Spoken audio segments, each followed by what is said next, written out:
তাকিয়ে আছে ওই সময় যে কি পুলিশ লাঠি দিল করতে, কি পুলিশের লাঠি, পুলিশের হেলমেট, তবে কি পুলিশ করছে এদের দিয়ে। তখন আমার মাথার মধ্যে ওইটা ঘুরছে, তাহলে কি এরা অ্যাটাক করছে, সিপিএম পুলিশ। তারপরে দেখি সেকেন্ড ডান্ডাটা মেরেছে।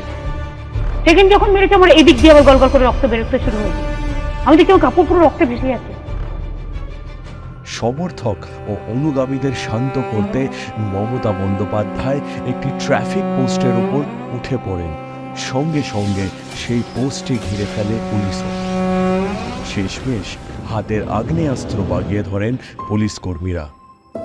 আন্দোলনকারীদের মাথা ও বুক লক্ষ্য করে শুরু হয় গুলি বর্ষণ।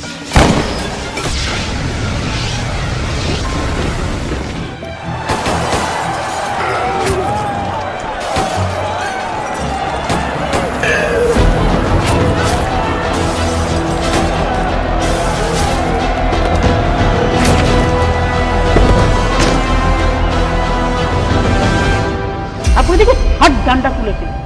তখন আমি আর কিছু জানি না। আমার এই হাতটা দেখছেন তো, এই যে আলনা দেখুন, এখানে যে মোটা আলনা, এই হাতটা আমার নেই। এটা দেখুন আমার 4/3 ভাগ নেই। আমি না জানি না, অটোমেটিক্যালি আমার হাতটা নিয়ে না বসে পড়েছে।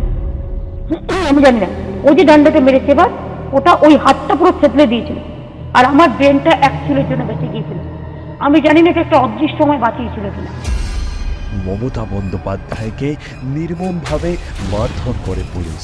আইনের রক্ষকদের এমন বেআইনি এবং অমানবিক আচরণ কোনো সভ্য দেশে তার আগে দেখেনি। সেদিনে সেই ঘটনায় প্রাণ বিসর্জন দেন 13 জন প্রতিবাদী। আহত হন আরো অনেকে। 35 বছর জ্বালিয়েছো, লুট করেছো, সন্ত্রাস করেছো, অগ্নিসংযোগ করেছো, মায়ের আঁচল কেড়েছো। বদল চাই, বদলা নয়। আজ আমরা সেই 13 জন বীর শহীদকে সম্মান ও শ্রদ্ধা জ্ঞাপন করব। প্রত্যেক বছর 21শে জুলাই সর্বভারতীয় তৃণমূল কংগ্রেস অমর শহীদদের এইভাবেই স্মরণ করে।